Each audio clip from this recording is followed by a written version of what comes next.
Welcome to Module 4 in our course Framework for Data Collection and Analysis. In this fourth module, we will describe to you 6 example surveys to which we provide additional material on the course website. And we are highlighting in our description of these example surveys a few features of the total survey error framework, or total survey quality framework that you saw in the previous module. We encourage you to dive into these surveys and to look for similar surveys in your own countries and see how they differ in these key elements.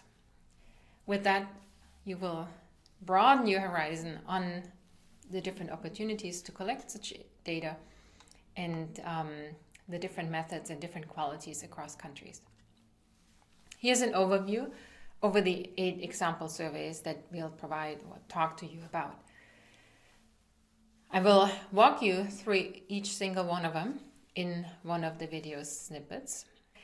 Obviously, there's only a very brief set of material that we can provide here in the video lectures, but they are all interesting in as much as they provide key indicators that serve policy needs, researcher needs, and often also needs of private sector companies that want to know about the state of a particular country, or even larger entities like the European Union that is interested in data across different European countries.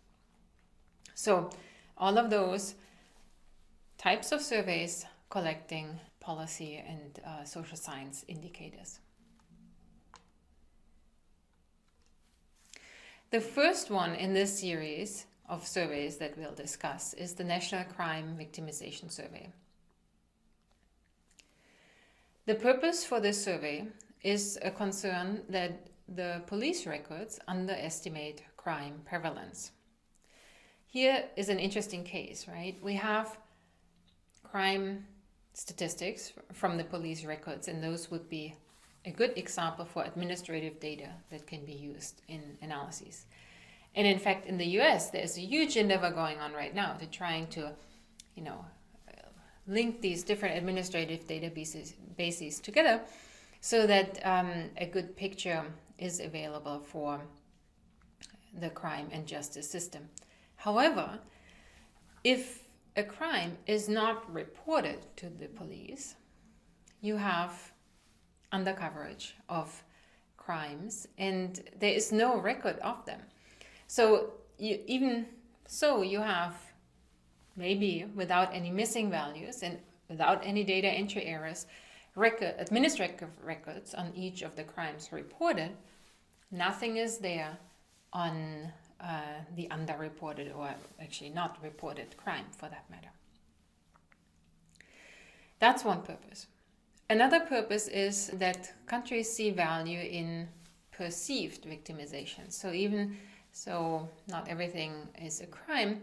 There is a perception of being victimized and a perception of being fearful of potential victimization that is an interesting social indicator and has led to many countries collecting a survey that is somewhat similar to the crime and victimization survey that we see here.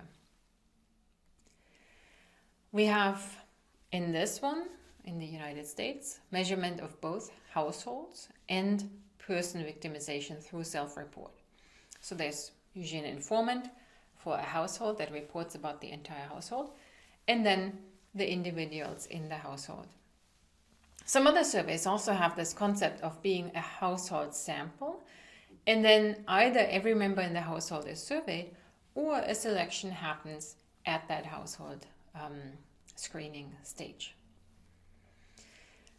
With the crime and victimization survey, it is possible to report and analyze rates of victimization across a variety of subgroups that are determined through the survey variables. Right now, the Ncvs is looking at another redesign. There has been a lot of interesting methodological studies going on in that survey, and so if you are interested looking through those old methods reports, we'll come back to some of that in the questionnaire design course.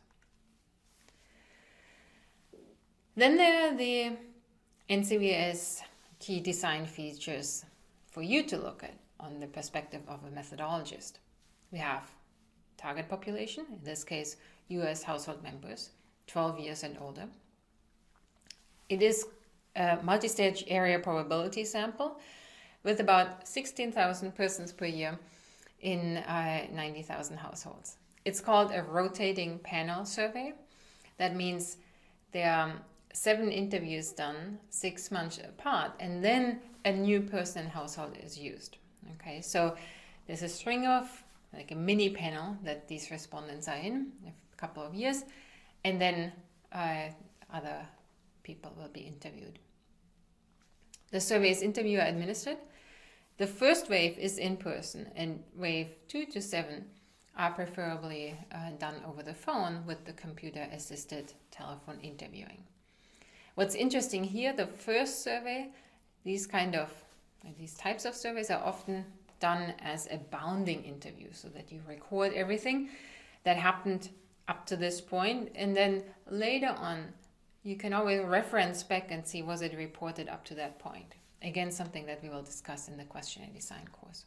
Speaking of questionnaire design, here is the questionnaire for the National Crime and Victimization Survey, and the link on the bottom that gives you the full set. This is kind of an old little screenshot here from it.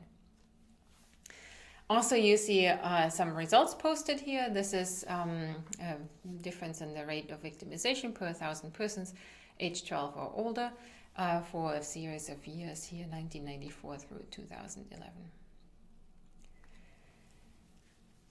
These are other, not design features, but design issues. As I said, purpose of this is to overcome issues of underreporting relative to the police records. But of course, a survey has errors too, as we discussed. So here we have usually an underreporting of minor and repetitive victimization. This has to do with memory issues. Memory and recall will be a whole segment in the course on questionnaire design. Also an issue with reference period, another piece relevant for good questionnaire design.